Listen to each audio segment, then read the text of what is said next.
So, welcome to this information session, which is all about the Mindfulness for Life program. It's an 8-week program that I'm saying it's for sustainable well-being. It really is a life skill that you can start to learn over the course of 8 weeks and take into many different areas of your life. So, as I said, we're allowing up to an hour for this. It will be me explaining what the program is about. There will be a little bit of a mindful experience included as well, and there will also be some time for me to answer any questions that you have. So hopefully that sounds okay, and feel free to raise your hand or pop something in chat if you have any questions in the meantime as I'm going through.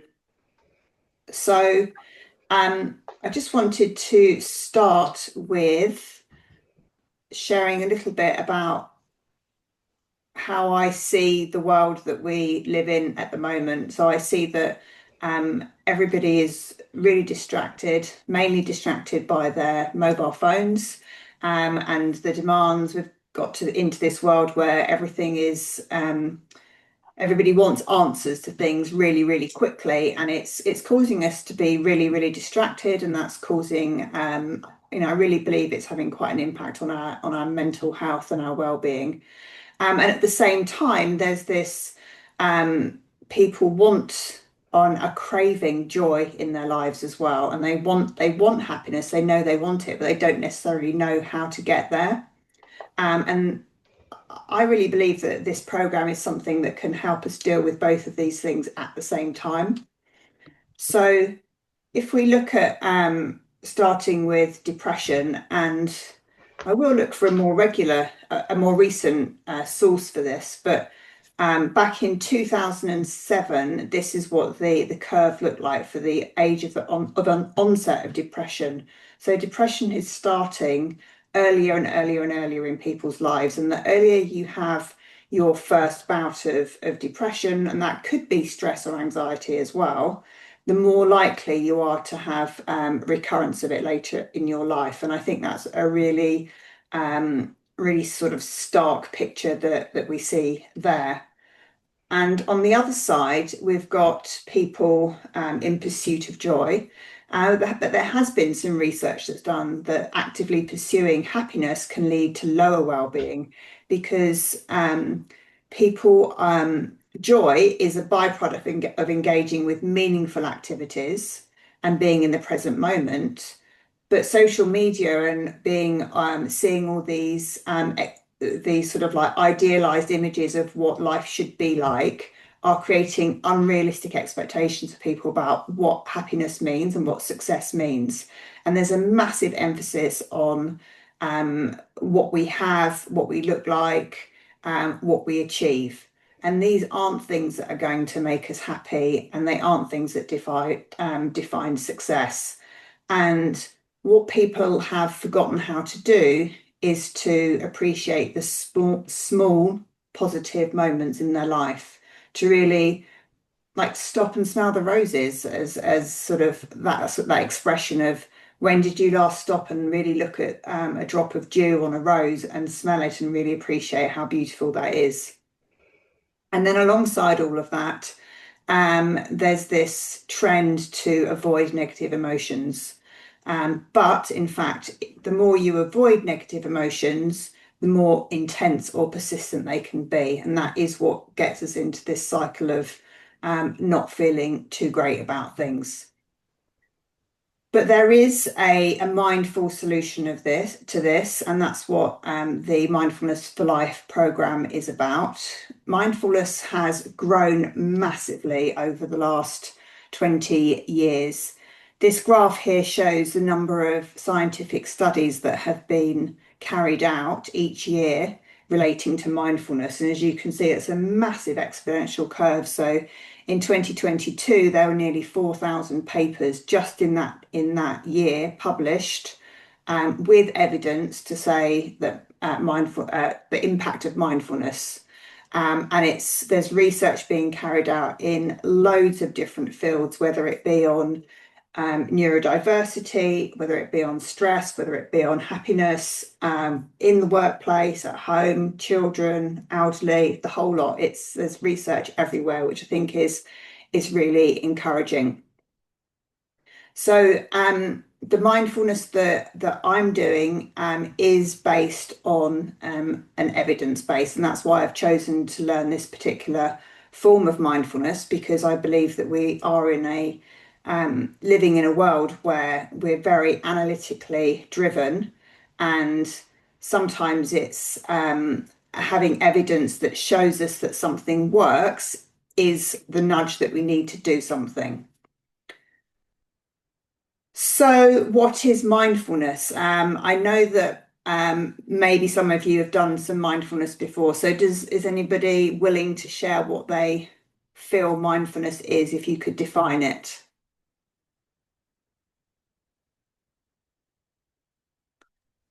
Kerry. Something around being present and aware in the moment. Perfect. Beautiful. Sally, were you going to say something? Yeah, very similar. That focus on being in the present and having that focused time where you're not doing anything else and you're just going to sit there, probably with your eyes closed, and just focus for in whatever way. I've tried it in various different guises, with it using an app, or listening to music, or it could be, this is a weird one. Last night I was actually stroking my cat, thinking actually this is quite mindful, just Yes. spending that time just focusing on one thing. Yeah, brilliant. Brilliant. So here when we talk about, I got this. As you said, so present moment awareness is one of the main things. It's also about the access to that present moment awareness is achieved by accessing the different senses in our body. So whether that be sight, hearing, touch, taste, etc. So it's waking up all of those senses to help us be present in the moment. And there's I think the most famous definition of what mindfulness is from John Kabat-Zinn, who founded mindfulness-based stress reduction in the US in the 1970s. And this is his definition. So paying attention on purpose in the present moment with curiosity and compassion to things as they are. And that's maybe just a dozen words or so, but if we had more time, we would go and explore what each of those different components of that definition are. But both of those provide you a good idea with what mindfulness is. I thought it would also be useful to share what mindfulness is not, because there's lots of preconceptions. And I was even talking to somebody a couple of weeks ago, and they were saying about how they found it really difficult to rid their mind of thoughts, to stop the thinking. And it's not really about emptying the mind or clearing it of thoughts or zoning out. It's having awareness that there are thoughts there and not staying with them, but returning then to the breath. So you're not caught in the thoughts. It's not a relaxation technique or just a breathing exercise. So it's not one of these programs where you're doing breath works to try and hypo regulate the nervous system. It's not the same thing as yoga. It's not about going into some sort of altered state. It's not mystical. It's not religious. It's completely secular, although it does have its roots in Buddhist psychology. It's not about just positive thinking. It's okay to have negative thoughts. It's about having awareness of those thoughts and then doing something about them. It's not the same as counselling or therapy, although or coaching for that matter, although from my experience, alongside those things, it can help, because if you're more aware of what is going on in your body, you're able to access yourself better. And then that opens awareness to who you are a lot more. It's not something that is just a quick fix. It's not like taking say, an antidepressant medication, which is potentially gives you a fix of making you feel better. It is something that requires commitment and practice. But medical study, the clinical research that has been done does prove that it's at least as effective as an antidepressant medication if you've got depression, but it doesn't have any of the side effects that go along with it. It only has sort of like positive benefits that go with it. And then finally, it's not about becoming a better person. It's about accepting and getting to know who you are. It's about liking and loving yourself, having self-compassion and kindness. So hopefully that gives you a sort of a good sense of what it is and what it isn't, and sort of addresses any preconceptions you may have or not have. Maybe that's a good time to ask if you've got any questions on that. No? Good. Okay. So the particular form of mindfulness that I am doing is called Mindfulness-Based Cognitive Therapy. It started its roots in mindfulness-based stress reduction, which John Kabat-Zinn founded in the US. But then it's also integrates into it cognitive behavioral therapy. So lots of the studies around understanding cognition to help people. It has strong roots in Buddhist psychology. They're very much aligned, but it's not about learning to become a Buddhist. It's completely secular. It's open to people of all faiths and denominations from all over the world. And yeah, so that's very important to stress. And there's a solid psychological science background around it as well. So as I've already mentioned that it has multiple applications. It was originally founded to provide a low-cost group solution to depression, stress and anxiety. It definitely has been proven to work for that. But the more common use of it at the moment is around, it's called Mindfulness for Life. So it's open and accessible to everybody. So the aim of the Mindfulness for Life course is to cultivate mindful body awareness, awareness of the body, emotions, and the mind, so that you can have a life that has a greater sense of well-being, kindness, and also the resilience, so that you can face life's ups and downs without getting too thrown off course. Sort of understanding that there are moments when life is harder and there are moments when life is easier, but that you have a tool to address those.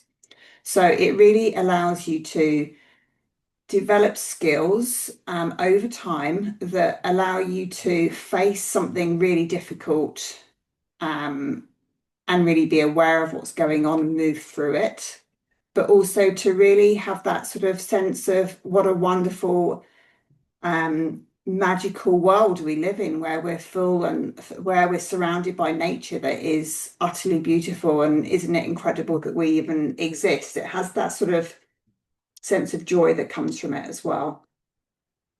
There is a disclaimer written there on this slide that this course isn't offered as a treatment for specific conditions that are related to any physical or psychological problems that people have. There is a sign-up form where people answer questions, and then if there's an issue that comes up, we make sure that everybody that attends, it's safe for them to do so.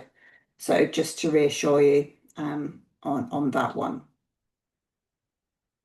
So how does mindfulness work? So at the start of the course, people might find that if, for example, they are feeling low in their mood, that a low mood might trigger negative thoughts.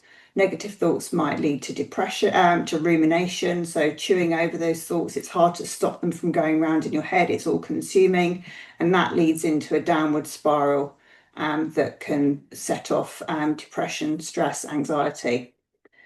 But at the end of the 8-week course, people notice this is like the state they'd be in. So they would notice, I'm feeling like my mood is low at the moment. I can see and notice that there are negative thoughts, but they are just thoughts and I don't have to get sucked into them. So that's what we're teaching people, to notice that there is a mood, there are thoughts associated with it. They are just thoughts and they don't have to get sucked into them. So it really breaks that going into this sort of downward spiral that we can get into with thought patterns. Any questions on that before I move on? No? Okay. So I've mentioned that the course is an 8-week course. It is quite time intensive.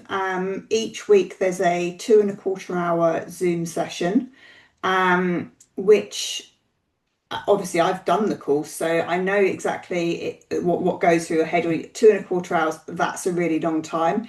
It's surprising how quickly that time goes, and I think that's mainly because it's a mixture of practicing mindfulness, doing different exercises to help you become aware of things, and having this sort of group inquiry element where we're asking questions and exploring what's coming up when we're doing these exercises. So it's really an experiential program, which makes it really, really powerful.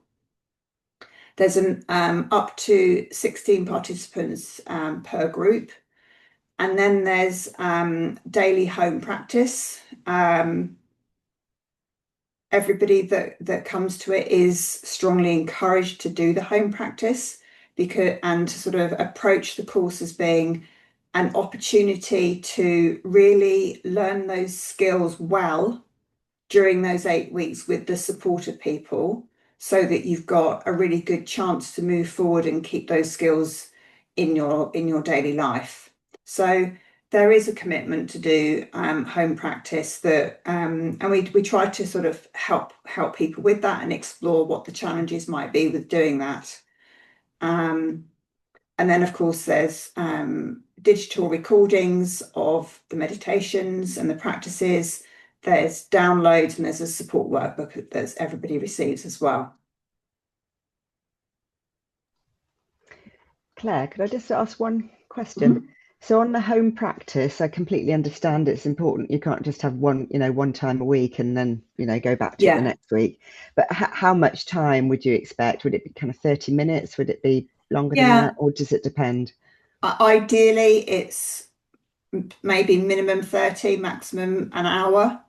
So every day you would want to be practicing the main meditation of the week. So some of those are 10, 20, 30 minutes. Okay. Some of the practices are really easy to weave into your daily life. So for example, eating mindfully, noticing when you're in the shower, noticing the sensations of the water on your body. So just those things are really easy. Some of them are exercises where it's just jotting down what you've noticed about your thoughts during the day. So that might be like a 5-minute thing you do at the beginning or the end of the day. Okay, great. Thank you. Yeah, no problem. Claire, just a quick question. If 8 sessions over 8 weeks, if you missed one, is there a recording available to look at in your own time, or is that not possible to do? Yeah, I mean, ideally people will be there, but we understand it's hard to have an 8-week block where you can guarantee you'll be there at every session. The sessions will be recorded because I will be being assessed as well. So there will be recordings there. As long as everybody in the group is okay with those recordings being shared, then we can share them. Okay. All right. Yeah. Thanks. And then, there's always the option to have a quick in-between call with me to get up to speed on some bits as well. Yeah. So I thought it would be useful to just go through what some of the common challenges people can have with doing this sort of course. One is that meditation can be a bit weird if you haven't done it before, but there's always something to get from it, and years into me meditating, there's not a single session when I sit down and it's the same as a previous one. There's always something different. So it's just being open to what the experience is. And some days it feels easy and some days it feels hard, but there's always something you can get from it.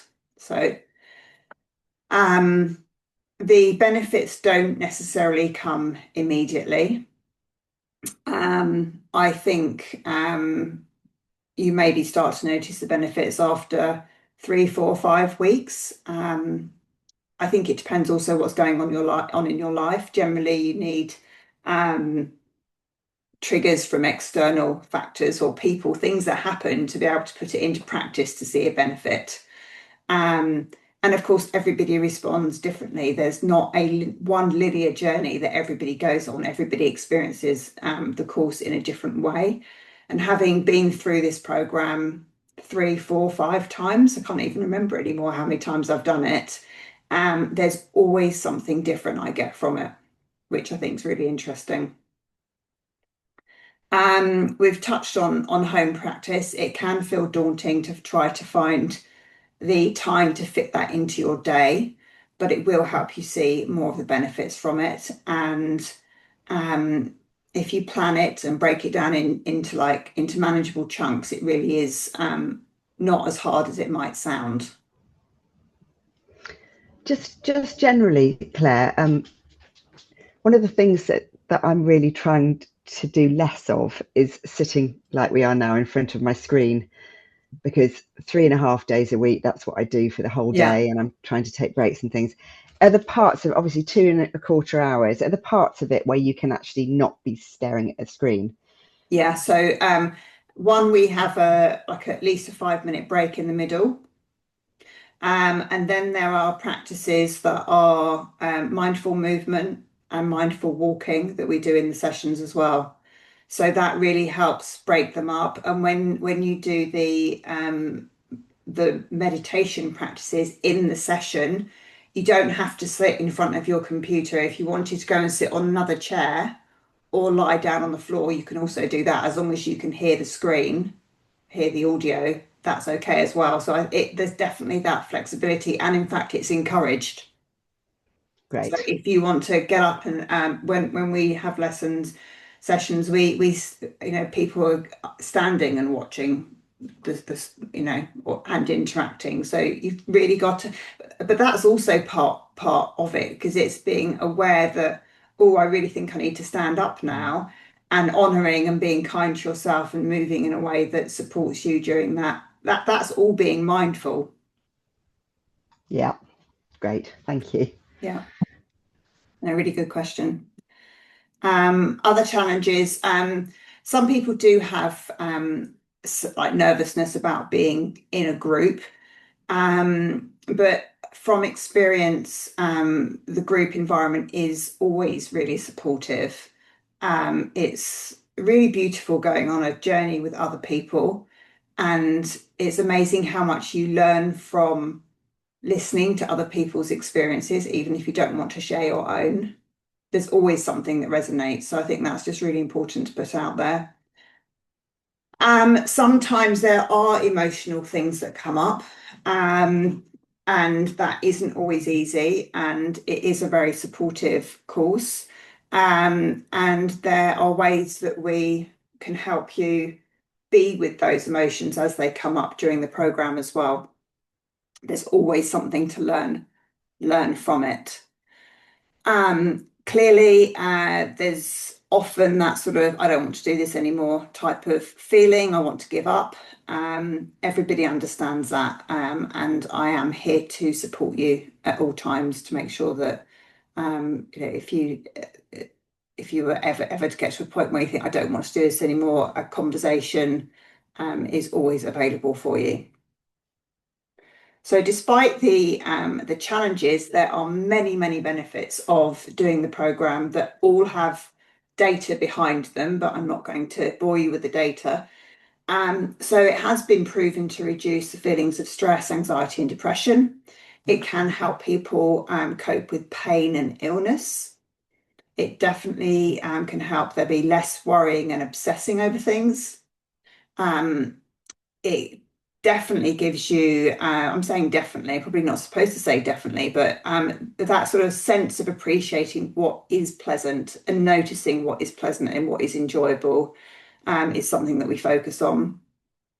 Having a sense of what's meaningful and gives you purpose, gives you that sense of purpose, and then also that feeling that your overall well-being is just greater even when times are difficult. So not everybody is going to experience everything, not in the same way, all differently, but many of these things are common, and they definitely make any challenges of participating worthwhile. Here,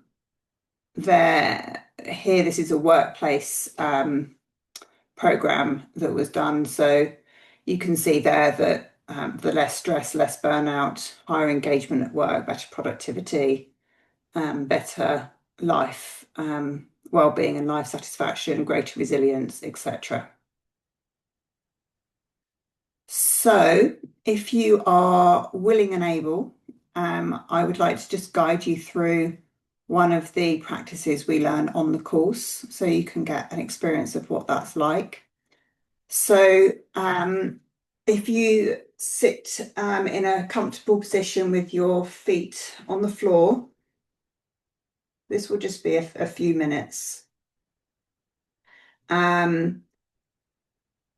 Making your back straight and resting your head on the top of your spine so it feels self-supported. Just taking that time to settle into a position that feels supportive for you right now.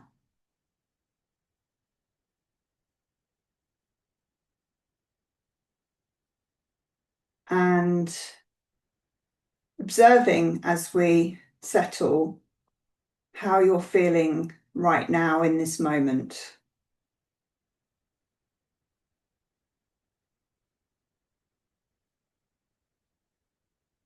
Noticing any thoughts that might be present.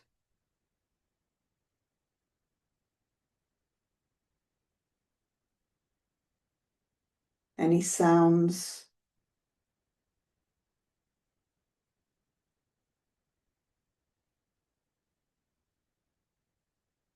Noticing how you're feeling in this moment.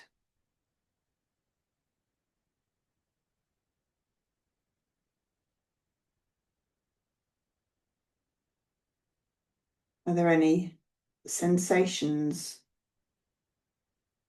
discomfort?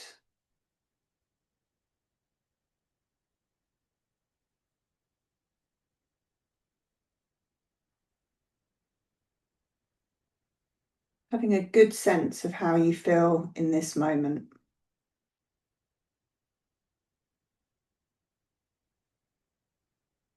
And the second step is gathering the attention. So gathering the attention to focus on the breath.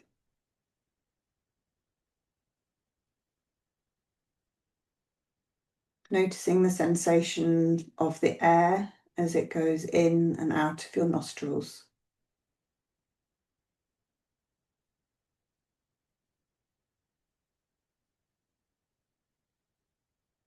Observing your breath with curiosity.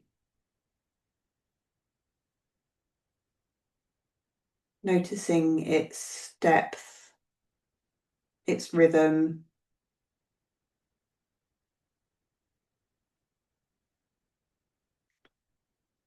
Taking comfort from knowing that your breath is here to support you,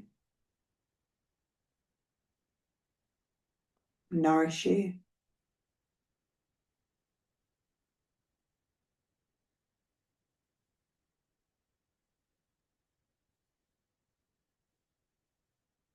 Just noticing the rise and the fall of the chest or the abdomen with each breath.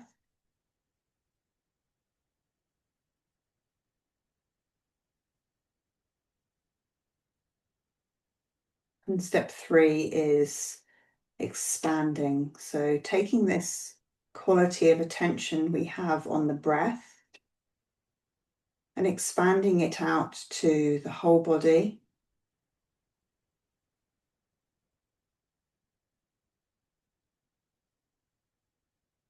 Being present with the body.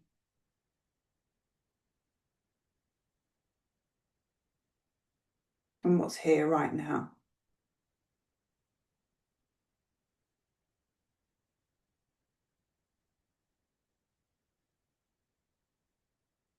And then when you feel ready, noticing your feet on the floor.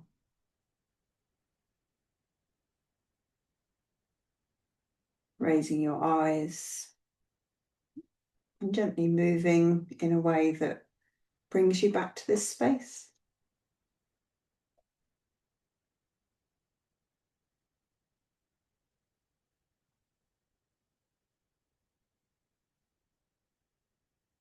How did that feel?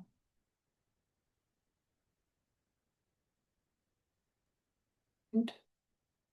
Like the perfect little interlude to just silence everything else that's Yeah. going on in my brain. And does that feel, how does that feel? Helpful, yeah, definitely, for focus and for all sorts of things. Good. Anyone else? Acknowledging how you're actually feeling, kind of mentally and physically. I think I've had something on my mind today and I wasn't quite aware that it was affecting me physically, but I think it is. So Yeah. Yeah. And does that give you sort of an awareness that you can then carry into whatever's next to help you with that? It's a good question. I was actually just thinking that. I'm not sure, if I'm honest. Yeah. Yeah. Maybe that will come later. Yeah. And what about you, Toby? How did you find that? It was very nice. I was almost asleep. Oh, bless you. Often what happens when I try something like that. Yeah. And it's completely fine to feel sleepy when we do practices. It's it can be a normal reaction. And sometimes if that's what our body needs, that's what it demands of us. So that's completely fine as well. So it's perfectly normal to experience sleepiness. Yeah. Hmm. Thank you. So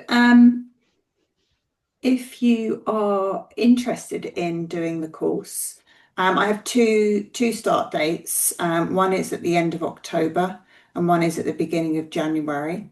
I will be running them on Friday mornings from 8 till 10:15. The first session is a little bit longer just so that we can make sure everybody's set up and sorted as well. The cost is £199 for everything. So for all the 8 weeks, all the recordings, etc. If you're interested in joining, I can pop this. Well, I'll just message you over the form that you can fill in to join up. There's a number of questions there just to determine your suitability in terms of health, mental health mainly, for joining the course. And then we can have a follow-up call as well if you would like that. So that's how you join and when it works, when it is. So I'll just open up then to any questions if I can